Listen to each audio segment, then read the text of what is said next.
si vous avez vos Bibles, on va ouvrir la parole de Dieu. On va voir dans Jacques chapitre 3. Jacques chapitre 3.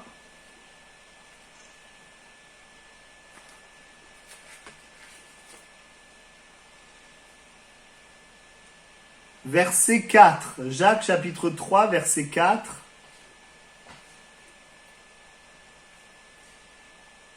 Voici même les navires qui sont impétueux sont dirigés par un très petit gouvernail au gré du pilote. De même, la langue est un petit membre et elle se vante de grandes choses. Amen. Voilà, je voudrais parler ce soir des paroles de la bouche, de la langue.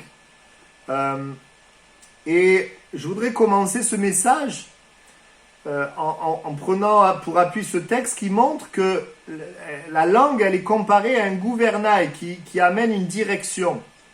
Vous savez, Dieu qui est notre Père, il veut le meilleur pour nous. Il veut prendre soin de nous, il veut se servir de nous pour tous ceux et celles qui ne le connaissent pas, et même ceux et celles qui le connaissent. Et il a le meilleur plan qu'il soit, mais le fait que Dieu le veuille ne suffit pas. Ce que nous allons dire va donner une direction. Si nous parlons le langage de Dieu, si nous parlons selon ce que Dieu dit, selon ce que Dieu est, nous allons prendre la direction du plan de Dieu. Mais si nous parlons, et on va en parler ce soir, un autre langage, le langage de l'incrédulité, du doute, le langage de l'incrédulité, eh bien, on ne va pas prendre le plan de Dieu. Pourtant, Dieu voudrait que nous vivions son plan. Et s'il y a une résolution à prendre, et ça l'est pour moi quelque part, ça serait de parler le langage de Dieu. Mais pas seulement une semaine après avoir entendu une prédication sur les paroles, mais mois après mois, et année après année, de parler le langage de Dieu. Ça ne veut pas dire que quand il y a des problèmes, on les nie, on ne les voit pas. Comme je disais dimanche, le problème est là, on l'apporte à Dieu, on le voit, il est là, on l'apporte à Dieu, mais notre bouche parle le langage de Dieu. Parce que si nous parlons le langage de Dieu pendant une semaine, on met le gouvernail dans la bonne direction pendant une semaine, le bateau il va partir dans la bonne direction pendant une semaine, mais si pendant 8 mois... on ne parle plus le langage de Dieu, on va prendre une autre direction. Et j'aimerais partager un texte, alors c'est peut-être pas, c'est peut-être pas le texte qui parlerait des paroles, mais on voit, je l'ai eu à cœur, donc je voudrais en parler. Je voudrais parler avec vous du texte de David et Goliath. Voilà. Et je vais lire quelques versets dans 1 Samuel chapitre 17, versets 8 à 11, pour un peu étayer les propos. Il est dit, le Philistin, donc Goliath, s'arrêta et s'adressant aux troupes d'Israël rangées en bataille, il leur cria. Donc, le géant va parler. Il va dire, pourquoi sortez-vous pour vous ranger en bataille ? Ne suis-je pas le Philistin et n'êtes-vous pas des esclaves de Saül ? Et il est dit au verset 11, Saül et tout Israël entendirent ces paroles du Philistin et ils furent effrayés et saisis d'une grande crainte. Voilà, c'est ce que la Bible dit.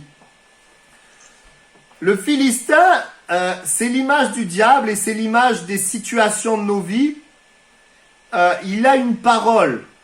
Et cette parole, elle va effrayer Saül et le peuple, elle va les effrayer, elle va les rabaisser et elle va les paralyser.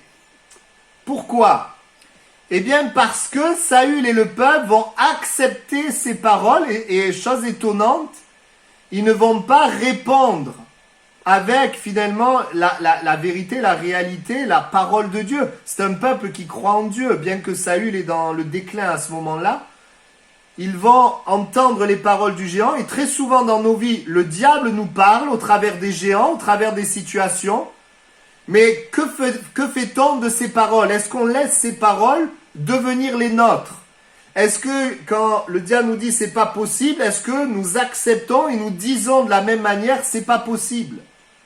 Alors que l'Esprit de Dieu habite en nous. Si nous avons accepté Jésus, Dieu est avec nous.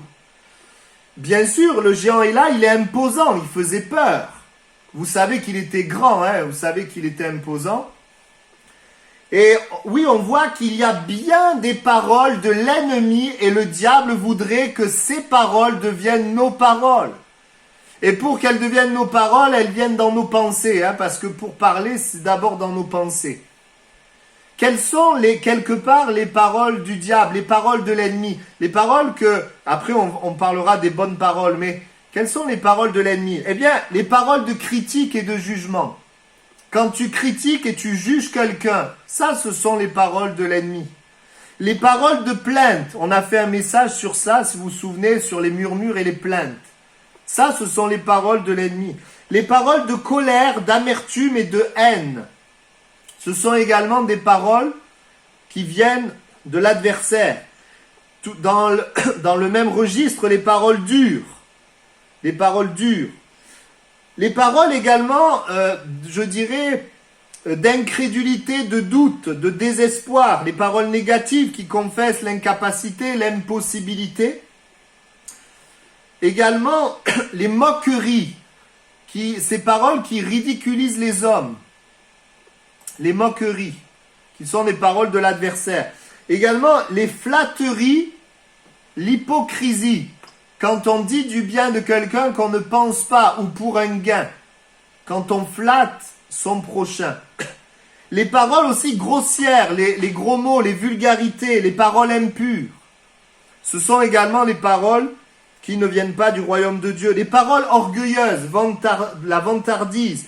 Les paroles qui s'élèvent et qui rabaissent les autres. Ce sont également les paroles de l'ennemi. Les paroles également irréfléchies, où on ne réfléchit pas et ça détruit les personnes qui sont autour de nous. Les paroles qui amènent la peur, la crainte. Ou encore, j'ai noté les paroles injustes, qui sont contre la justice et la vérité. Et le diable voudrait que nous parlions ce type de paroles. À travers Goliath, il y a les situations, mais je dirais aussi le monde qui ne connaît pas Dieu, eh bien, voudrait quelque part nous influencer. L'esprit de ce monde. Et on sait que le prince de ce monde, la Bible dit, c'est l'adversaire.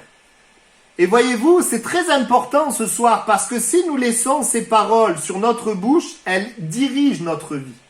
Elles orientent notre vie. Et en tant que chrétien, il peut nous arriver de tomber dans un piège, mais l'important, c'est de ne pas garder la direction. Tu peux avoir à un moment donné des paroles amères, mais l'important, c'est de te repentir et de rapidement revenir dans la bonne direction. Parce que nous sommes dans un combat, on le sait. Et on voit que Saül et Israël, face à ce géant, eh bien, ils ne font rien. Ils acceptent ce mensonge. Parce qu'il va les menacer et leur dire que il est plus fort, il va les tuer. Et quelque part, ils acceptent la défaite. Ils se laissent influencer. Comment on le voit? Dans 1 Samuel 17, 33, quand vous savez, David va venir et lui il va entendre aussi les mêmes paroles, mais David va avoir une réaction différente. Saül va dire à David, tu ne peux pas aller te battre avec ce Philistin, car tu es un enfant et il est un homme de guerre dès sa jeunesse. On voit dans les paroles de Saül qu'il n'est pas question de la grandeur de Dieu, mais qu'il est question de la grandeur, de la force de Goliath. C'est-à-dire l'homme qui connaît Dieu a laissé les paroles du géant entrer dans ses pensées et il ne parle que par rapport à ce géant, à cette impossibilité. On ne le voit pas dire Dieu, notre Dieu est puissant, notre Dieu est grand, celui qui a fait dans le passé ces actes, eh bien il va nous aider. Non, il y a vraiment une défaite qui est là. Et pour nous, frères et sœurs, eh bien nous sommes appelés à considérer Dieu face à nos géants, face à nos combats. Peut-être que, en ce moment, tu parles avec des critiques, avec des plaintes, des paroles de colère, de désespoir, de dureté, des moqueries, des flatteries, des grossièretés, de l'orgueil, des paroles irréfléchies, des paroles qui effraient ou des paroles injustes. Eh bien, frères et sœurs, qu'on puisse dire, Seigneur, non, je veux parler le langage du royaume de Dieu, le langage du ciel. Et on va le voir tout à l'heure. Le Philistin, Samuel 17,16, s'avançait matin et soir et se présenta pendant 40 jours. Autrement dit, les paroles du Philistin vont remplir leurs pensées, vont s'installer, vont les paralyser. Et alors que ça reste dans le temps, eh bien, ça va les empêcher d'être vainqueurs. C'est ce que le diable voudrait faire dans nos vies. Un peuple qui a Dieu, mais qui se laisse influencer par la parole de l'ennemi, empêche Dieu d'agir. Voyez-vous, Dieu veut agir, mais nos paroles doivent lui permettre d'agir. À chaque fois que Jésus, enfin très souvent, pas à chaque fois, mais très souvent, quand Jésus a agi, c'est parce que la foi des personnes ont permis à Jésus d'agir. Même s'il y a de rares cas où Jésus est allé et sans qu'il y ait tout de suite la foi de la personne. Mais on voit vraiment l'importance pour nous de parler le langage du royaume. Et c'est vrai que c'est pas facile, parce que ce qu'ils voient avec leurs yeux, c'est pas Dieu, puisque Dieu, on le voit pas avec nos yeux. Ce qu'ils voient avec leurs yeux, c'est le géant, c'est l'impossibilité, c'est l'homme de guerre, l'homme qui est entraîné. Et très souvent dans nos vies, nous faisons face à des géants, à des situations qui, c'est vrai, sont plus grandes et plus fortes que nous. Et on aurait tendance, et c'est humain, de dire ce qu'on voit, c'est-à-dire la situation est plus forte que moi. Ce qui est vrai partiellement si on n'avait pas Dieu. Mais nous avons Dieu. Nous avons Jésus qui est avec nous. Et nous sommes appelés bien à porter ces situations à Dieu pour que Dieu puisse triompher. Donc, je fais un petit résumé.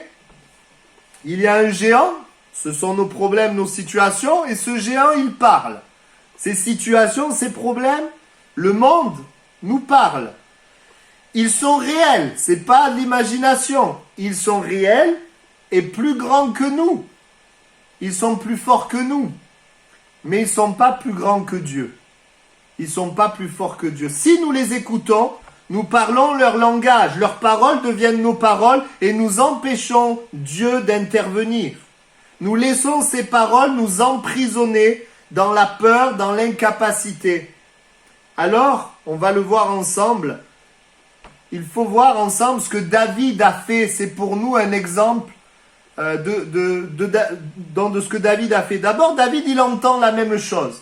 Il a entendu la même chose. Il est venu, le géant a répété les mêmes choses. 1 Samuel 17, 23.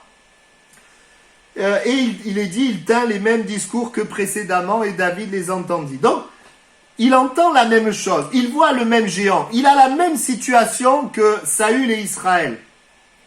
Mais David ne va pas laisser le géant, les paroles du géant devenir ses paroles. Amen. Non, David, c'est intéressant ce que la Bible nous dit. Il va d'abord reconnaître le mensonge. Parce que Goliath, il va dire, je vais dominer sur vous. Et David, il ne va pas laisser la parole intimidante du géant devenir finalement ce qui va le paralyser. David va croire en Dieu et il ne va pas se laisser arrêter. Il ne va pas accepter dans son cœur et dans ses pensées la victoire de Goliath. Il ne laisse pas Goliath influencer ses paroles. C'est intéressant parce que Goliath va parler ensuite à David. Il va se retrouver avec des paroles qui sont encore plus dures. 1 Samuel 17, 43, 44. Le Philistin dit à David, suis-je un chien pour que tu viennes à moi avec des bâtons? Et il est dit qu'il l'a maudit par ses dieux. Il ajouta, viens vers moi et je donnerai ta chair aux oiseaux du ciel, aux bêtes des champs. Donc, il le maudit, il le méprise, il manifeste de la haine. Mais David, il ne va pas répondre, je dirais, il ne va pas laisser ses paroles devenir la réalité. Qu'est-ce que David répond? David va parler en considérant que Dieu est avec lui. Il va intégrer le fait que Dieu est avec lui. Il a bien intégré qu'il a un géant devant lui, mais il va répondre que Dieu est avec lui. Il va dire, alors je vous le lis, 1 Samuel 17, 45 à 47. Tu marches contre moi avec l'épée, la lance et le javelot, et moi je marche contre toi au nom de l'Éternel des armées, du Dieu de l'armée d'Israël que tu as insulté. Aujourd'hui l'Éternel te livrera entre mes mains, je t'abattrai, je te couperai la tête. Aujourd'hui je donnerai les cadavres du camp des Philistins aux oiseaux du ciel, aux animaux de la terre, et toute la terre saura qu'Israël a un Dieu. Et toute cette multitude saura que ce n'est ni par l'épée ni par la lance que l'Éternel sauve, la victoire appartient à l'Éternel, et il vous livre entre nos mains. Amen. Qu'est-ce qu'on voit dans les paroles de David? Eh bien, il proclame, il parle de la situation en intégrant Dieu. Et il parle, il dit qu'il vient au nom de Dieu, que Dieu est avec lui. Et frères et sœurs, nous devons considérer les situations avec la vérité que Dieu est avec nous, que Dieu est en nous. Il proclame la victoire, il va dire, la victoire appartient à l'Éternel. Il s'appuie sur Dieu. C'est pas qu'il est fort, il n'est pas fort face aux géants, mais son Dieu est fort. Donc il s'appuie sur Dieu. Il proclame la gloire de Dieu et par ses paroles, David permet à Dieu d'agir. Puisqu'on le sait, Dieu va donner la victoire à David. Amen. Il n'est pas prisonnier de la peur et de l'incapacité. Quelle différence de résultat entre Saül et David. Saül, il parle le langage de l'ennemi, il est paralysé. David, il parle le langage de Dieu, il a la victoire et Dieu est glorifié. Et c'est pour nous un exemple que nous puissions parler des situations. Alors d'abord parler des situations à Dieu, mais parler par rapport aux situations en intégrant le fait que Dieu est avec nous.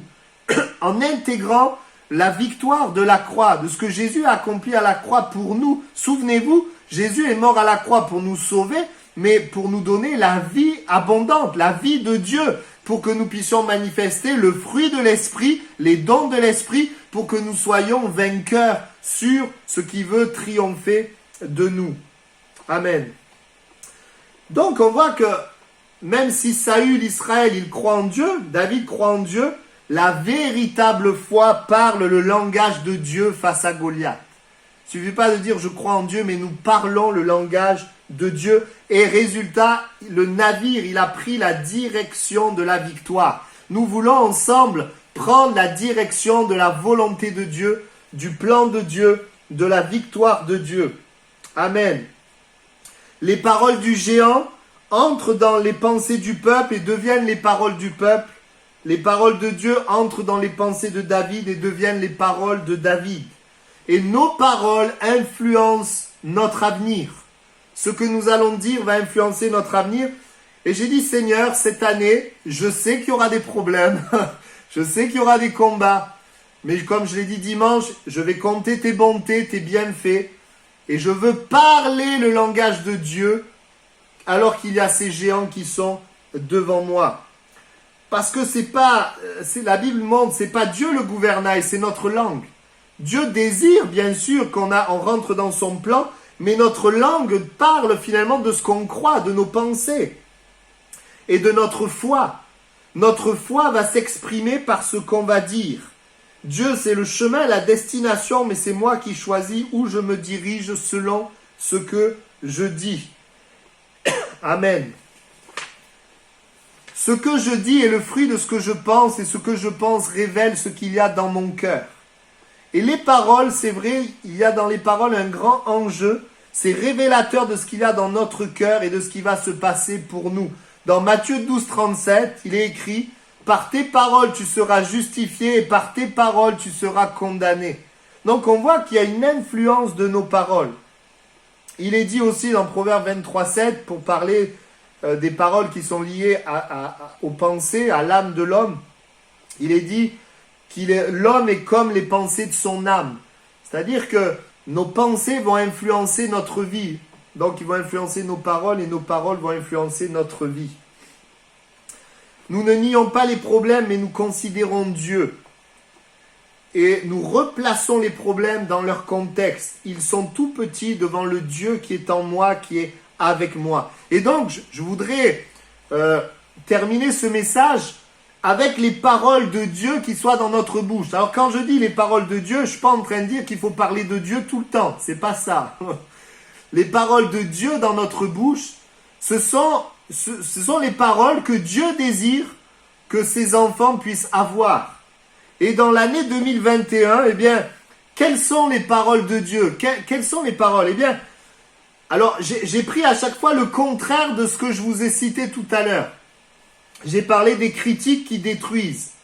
On veut passer des critiques aux paroles qui construisent et qui édifient. Éphésiens 4, 29, qui ne sort de votre bouche aucune parole mauvaise, mais s'il y a lieu, quelques bonnes paroles qui servent à l'édification et communiquent une grâce à ceux qui l'entendent. Amen. On veut parler pour édifier mon frère et ma sœur. Il y a tellement déjà de problèmes qu'on ne va pas juger, critiquer pour rajouter un problème. Mais on veut édifier, on veut communiquer une grâce, un encouragement, une parole de foi. On veut des paroles qui construisent. Deuxièmement, passer des plaintes aux paroles de louange, de reconnaissance. Psaume 34, je bénirai l'Éternel en tout temps, sa louange sera quelquefois dans ma bouche. Non, sa louange sera toujours dans ma bouche. Oh, amen. On veut des paroles où on loue le Seigneur. Alors depuis le début de l'année, chaque jour, je remercie Dieu pour quelque chose. Mais c'est merveilleux de louer le Seigneur, de voir ce que le Seigneur fait. Vous avez aussi, je t'exalterai, ô mon Dieu, et je bénirai ton nom à toujours et à perpétuité. Et puis vous avez que ma bouche publie la louange de l'Éternel, à toujours et à perpétuité. Amen. On veut passer des paroles de haine à des paroles douces, à des paroles d'amour. Les paroles douces. Proverbe 15.1, une réponse douce calme la fureur, mais une parole dure excite la colère. Par nos paroles, nous pouvons désamorcer des conflits. Comme nous pouvons aussi, si nous n'avons pas de bonnes paroles, nous pouvons les envenimer les choses. Mais les paroles douces, frères et sœurs, que le Seigneur nous aide, surtout quand on doit dire des choses pas agréables, à avoir de la douceur. Les paroles douces. Bon, j'en parlerai tout à l'heure, il ne s'agit pas des paroles douces hypocrites, hein, mais dans la vérité, on en parlera tout à l'heure. Il est dit aussi cette parole de grâce que Jésus a reçue, qui donne de la force, je trouve, pour nous. Il a prononcé pour Jésus, celui-ci est mon fils bien-aimé en qui j'ai mis toute mon affection. Voilà, quelle parole au début du ministère de Jésus, le Père parle et il lui dit qu'il l'aime. Et ça, ce sont les paroles qu'on a besoin d'entendre, que Dieu nous aime, que Dieu a de l'affection pour nous. Et les gens ont besoin d'entendre cela. Vous savez, quand on fait le cours du salut, le premier cours, c'est Dieu vous aime. Vous voyez, c'est l'amour de Dieu. Parce que ça ne va pas forcément de soi. Les gens souffrent tellement qu'ils se disent, mais si Dieu m'aime, pourquoi il y a tant de souffrance? Alors on explique la souffrance avec le cours numéro 2, qui est le péché de l'homme. Mais on a tellement besoin des paroles douces, paroles d'affection, savoir dire je t'aime à ceux qui sont autour de nous, savoir les aimer, savoir manifester des paroles d'amour, des paroles douces. Et puis ensuite des paroles aussi négatives de désespoir, d'impossibilité à des paroles de foi. Voilà, les paroles de Dieu sont des paroles de foi, des paroles de confiance. C'est un petit peu l'exemple de David, ce qu'on a vu. Parler en considérant la présence de Dieu. Je suis dans une impossibilité, mais le Dieu pour qui tout est possible est avec moi. Donc je vais déclarer les choses en fonction du fait que Dieu est avec moi. Vous vous rappelez de Jérémie qui a dit à Dieu, « Ah Seigneur, je ne sais pas parler, je suis un enfant. » Et Dieu lui a dit, « Ne dis pas, je suis un enfant, car tu iras vers tous ceux auprès de qui je t'enverrai, et tu diras tout ce que je t'ordonnerai. » Regardez pourquoi. Verset 8. « Ne les crains point, car je suis avec toi pour te délivrer, dit l'Éternel. » Dieu dit à Jérémie, « Ne dis pas, je suis un enfant, parce que tu vas aller, parce que je suis avec toi. » Et que le Seigneur nous aide à parler le langage de foi face aux défis, parce qu'il y aura des défis. Il y aura des défis qui seront là devant nous en 2021. Je pense aussi au centenier, dans Luc 7, 9. Il est dit que Jésus entendit les paroles du centenier. Il admira le centenier, se tourna vers la foule et dit, je vous dis, même en Israël, je n'ai pas trouvé une aussi grande foi. Le centenier avait un problème. Le serviteur était malade. Mais son langage est un langage de foi. J'ai des hommes sous mes ordres, dis un mot et mon serviteur sera guéri. Donc il va parler le langage de la foi et ça va plaire à Dieu et ça va permettre à Dieu, permettre à Jésus d'agir. Amen. Passer également des moqueries, donc qui rabaissent les hommes, à des paroles qui honorent les hommes. Les paroles de Dieu sont des paroles qui honorent. Il est dit dans Jacques 3, 9, 11, par elle, par la langue, nous bénissons le Seigneur, notre Père, et nous maudissons les hommes faits à l'image de Dieu. Et on peut placer les moqueries dans ce domaine de maudire les hommes. De la même bouche sortent la bénédiction et la malédiction. Il ne faut pas, mes frères, qu'il en soit ainsi. La source fait-elle jaillir par la même ouverture l'eau douce et l'eau amère? Non, on n'est pas là pour maudire les hommes, on est là pour bénir les hommes, pour honorer les hommes. Chaque être humain a le droit d'être honoré. On n'honore pas parce que la personne est forte ou gentille, mais nous sommes des créatures de Dieu, créées par Dieu, et Dieu nous appelle à honorer, même ceux qui peut-être sont difficiles, compliqués, on est appelé à honorer, parce qu'on est des créatures de Dieu. Il est dit, les moqueurs soufflent le feu dans la ville, mais les sages calment la colère. Proverbe 29, 8. Et puis passer également de l'hypocrisie, la flatterie ou même l'exagération. Vous savez, des fois on dit des choses, mais on exagère. C'est pas tout à fait la vérité. À des paroles de vérité. Les paroles de Dieu, frères et sœurs, sont des paroles de vérité. Des paroles de vérité. Proverbe 29, 5, un homme qui flatte son prochain tend un filet sous ses pas. Proverbe 26, 28, la bouche flatteuse prépare la ruine. On ne veut pas flatter, mais on veut honorer, on veut dire la vérité. Et des fois, il y a des problèmes, on fait comme si de rien n'était. Alors, je crois qu'il faut que le Seigneur nous aide à dire la vérité, à être vrai. C'est quelque chose d'important. Amen. Les paroles de vérité également, dans Proverbe 16, 13, il est dit « Les lèvres justes gagnent la faveur des rois. » Les lèvres justes. Ou encore, Proverbe 27, 6, « Les blessures d'un ami prouvent sa fidélité, mais les baisers d'un ennemi sont trompeurs. » Et des fois, il vaut mieux quelqu'un qui nous dit la vérité, même si ça nous blesse un peu, que quelqu'un qui nous dit toujours qu'on est super. Voilà, bon, après, il ne faut pas qu'ils disent tout le temps que ça ne va pas, mais c'est important pour chacun d'entre nous que nous ayons des paroles qui soient dans la vérité. Et puis également, un autre point, passer des vulgarités, des paroles impures à des paroles pures. Éphésiens 5.4, qu'on entend ni paroles déshonnêtes, grossières, ni propos insensés, ni plaisanteries, bouffonneries. Alors quand je dis plaisanterie, on peut plaisanter. Moi je plaisante, vous voyez. Mais des choses grivoises ou qui rabaissent ou qui déshonorent Dieu ou qui sont impures, cela ne plaît pas à Dieu, cela ne sont pas des paroles de Dieu. La Bible dit des choses qui sont contraires à la bienséance, qu'on entend plutôt des actions de grâce. Et dans le psaume 12.7, il est dit, les paroles de Dieu sont des paroles pures. Des paroles pures. Donc que le Seigneur nous aide dans notre langage aussi, eh bien, à avoir des paroles pures. Parfois, on peut se mettre en colère et dire des paroles qui ne glorifient pas le Seigneur.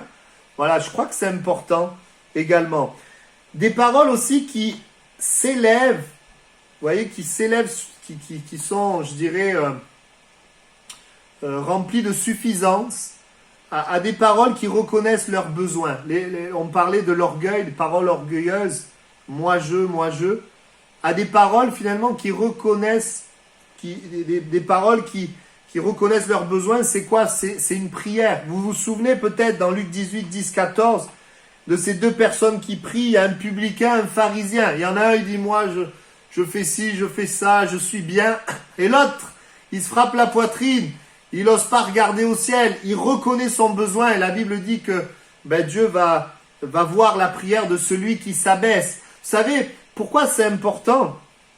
Bien, c'est parce que c'est ça qui va nous amener à prier, en fait. C'est ça qui va nous amener à demander à Dieu. C'est si nous avons ces paroles qui reconnaissent le besoin. Vous savez, dans 2 Chroniques 7,14, on parle souvent de ce texte. Si mon peuple sur qui est invoqué mon nom s'humilie, prie et cherche ma face, s'il se détourne de ses mauvaises voies, je l'exaucerai des cieux. On voit qu'avant de prier, il y a s'humilier, c'est-à-dire reconnaître mon besoin. C'est parce que je reconnais mon besoin que je prie. Si je ne reconnais pas mon besoin, je ne prie pas. Je n'ai pas besoin de prier, je suis suffisant. Mais les paroles de Dieu sont des paroles qui disent à Dieu, j'ai besoin de toi. J'ai besoin de toi. Et puis également, les paroles qui abaissent les autres à des paroles qui élèvent les autres, sans flatterie, hypocrisie, dans la vérité. Il est dit que la bouche des hommes droits est une délivrance. Il est dit aussi, ne faites rien par esprit de parti ou vaine gloire, mais que l'humilité vous fasse regarder les autres comme étant au-dessus de vous-même. Donc, les paroles qui vont élever les autres sans flatterie et dans la vérité.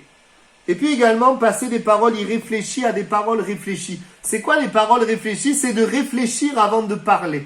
Des fois, on parle et on peut faire des dégâts. C'est ce qui est dit dans Proverbe 12, 18. Celui qui parle légèrement, il blesse comme un glaive. Mais la langue des sages apporte la guérison. Que votre parole soit oui, oui, non, non, ce qu'on y ajoute vient du malin. Voilà, finalement, les paroles ont du poids, les paroles peuvent détruire ou construire, donc c'est important pour nous de réfléchir. Surtout quand il y a des choses compliquées à dire. On a besoin parfois de prier, de réfléchir, d'attendre le bon moment. Voilà, que le Seigneur nous aide à être réfléchis aussi, je crois que c'est de la sagesse. Amen. Et puis, vous êtes toujours là.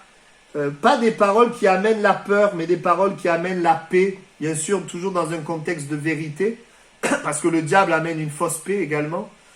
Mais on peut avoir des paroles qui inquiètent, qui font peur, qui ne font pas du bien. Que le Seigneur nous aide à avoir plutôt des paroles qui réconfortent, qui encouragent et qui communiquent la paix. Et pour ça, souvent dans nos paroles, eh bien, il faut qu'il y ait Christ. Il faut qu'il y ait la réalité de Jésus, son cœur, son amour. Parce que le Seigneur Jésus veut nous aider, nous bénir et nous rendre vainqueurs. Des paroles aussi injustes à des paroles justes. C'est toujours terrible quand des choses sont dites et elles sont injustes. Je pense que c'est un des éléments dont les gens souffrent le plus, l'injustice. C'est terrible. Que le Seigneur nous aide à avoir des paroles justes. Et souvent, nos paroles sont injustes parce qu'on prend parti, parce qu'on écoute une version et pas l'autre, parce qu'on parle par derrière. Que le Seigneur nous aide à avoir des paroles justes, à écouter, à ne pas prendre parti, à avoir de la sagesse également. La lèvre véridique, Proverbe 12, 19, est affermie pour toujours. Psaume 33, 35, Dieu aime la justice et la droiture. Et puis j'ai noté également, parfois de savoir se taire.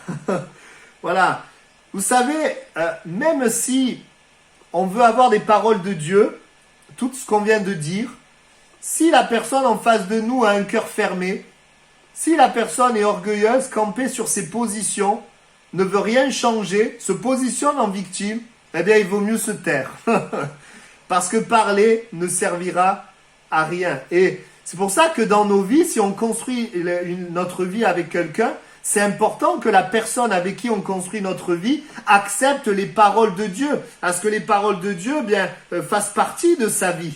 Parce que si on n'accepte pas les paroles de Dieu, et si notre cœur ne veut pas de ces paroles, il y a beaucoup de souffrance et beaucoup de difficultés. On se souvient de Jésus qui n'a pas parlé devant Hérode. Hérode a vu Jésus, il voulait le voir faire des miracles, il est dit que Jésus ne dit rien.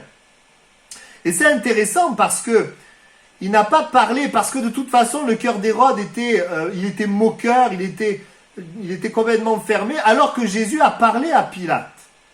Parce que on voit à un moment donné, même la femme de Pilate va avoir un songe. Il y a comme si Dieu voulait parler à Pilate, bien que Dieu connaisse comment les choses allaient se dérouler, puisque Jésus devait aller à la croix.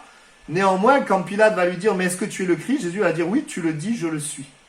Et vous voyez, il y a pour nous une sagesse, parfois à parler, parfois ne pas parler. C'est pour ça qu'il y a un verset qui dit de répondre à l'insensé selon sa folie et ne pas répondre selon sa folie. Que le Seigneur nous aide à avoir de cette sagesse pour cela. Amen. Et pour juste terminer le message, c'est important pour nous que nos paroles soient cohérentes avec nos actes. Si nous devons avoir les paroles de Dieu, eh bien que nos actes reflètent nos paroles. Sinon, c'est ce qu'on appelle l'hypocrisie. Hypocrisie religieuse, si notre bouche proclame les choses de Dieu, mais que nos actes ne sont pas dans ce sens. Pour ça qu'il est dit dans Jacques, mettez en pratique la parole, ne vous bornez pas à l'écouter seulement. Et puis, je dirais également, ces paroles doivent être trouvées dans nos vies, je dirais d'une manière régulière, toujours, parce que c'est notre identité. Nous sommes enfants de Dieu, et quand on est enfant de Dieu, eh bien on parle comme un enfant de Dieu. Dans Colossiens 4,6, il est dit que votre parole soit toujours, pas quelquefois, toujours accompagnée de grâce, assaisonnée de sel, afin que vous sachiez comment il faut répondre à chacun. Toujours dans l'amour et la vérité. On sait que la grâce et la vérité sont venues par Jésus.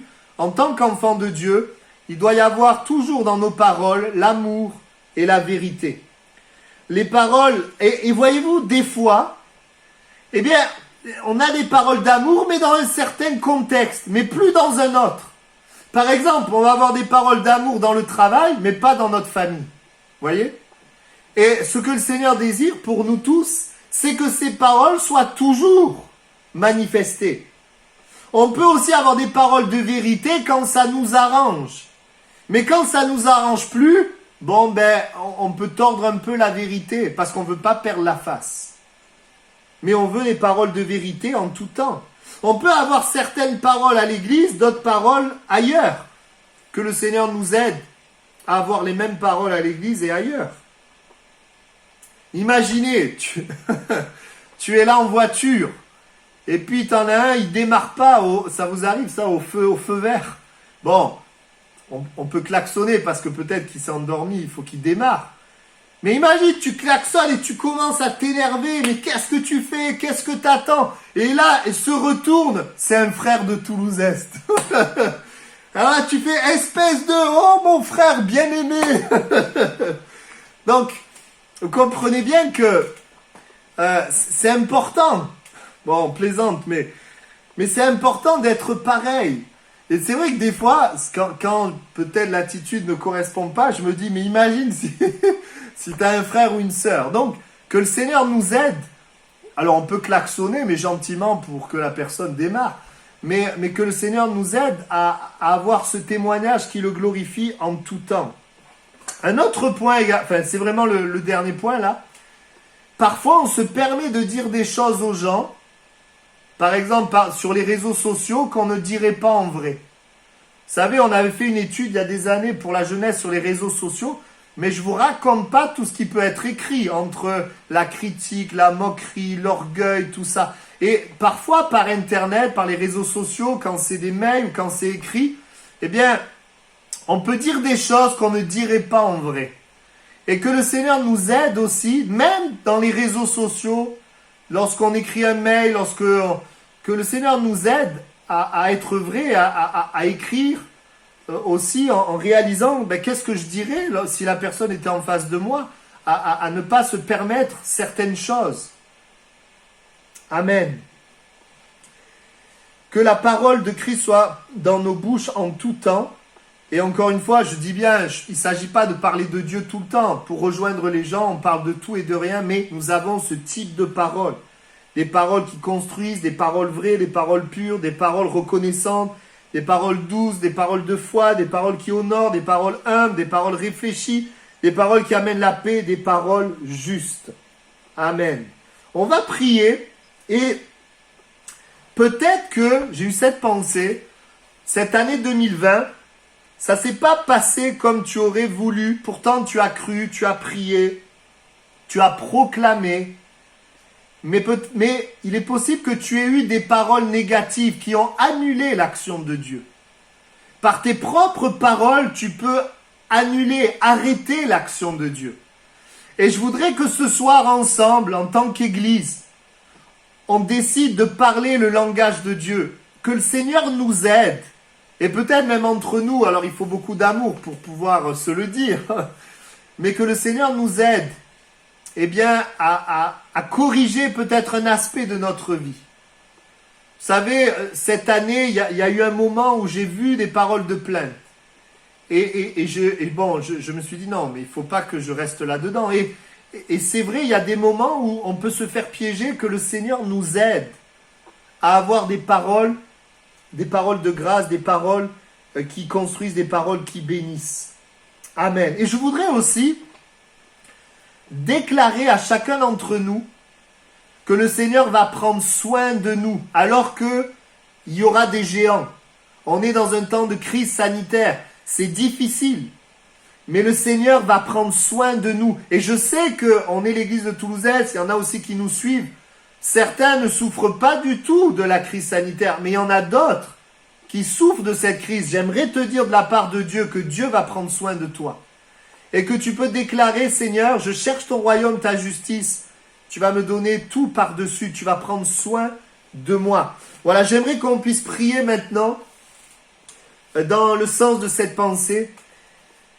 Seigneur, merci pour ta parole. Nous voulons la sagesse en ce qui concerne la bouche, la langue, les paroles qui sortent de notre bouche. Et la sagesse, c'est de ne pas parler ce que l'ennemi nous propose, ce que les géants, les situations ou le monde veut nous proposer, ce que nous voyons. Mais nous voulons parler, Seigneur, le langage de la foi.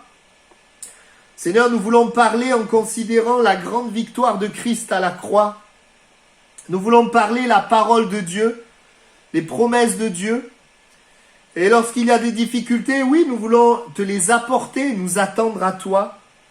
Je te prie pour chacun d'entre nous, tous ceux qui écoutent ce message, afin que dans cette année 2021, nous puissions prendre la décision, Seigneur, d'orienter notre vie vers ce que tu dis. Peut-être que nous l'avons fait un mois, une semaine, quelques jours, mais que ce soit quelque chose d'ancré en nous, afin que, Seigneur, notre langue nous dirige vers ton plan, vers ta bénédiction, vers ta volonté, que nous ne fassions pas avorter le plan de Dieu par nos propres paroles.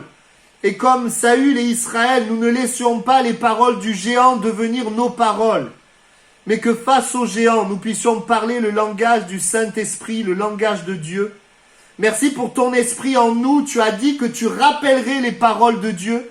Alors que nous lisons la Bible, alors que nous venons à toi, tu nous rappelles les paroles de vie face aux situations et nous voulons les déclarer et les confesser.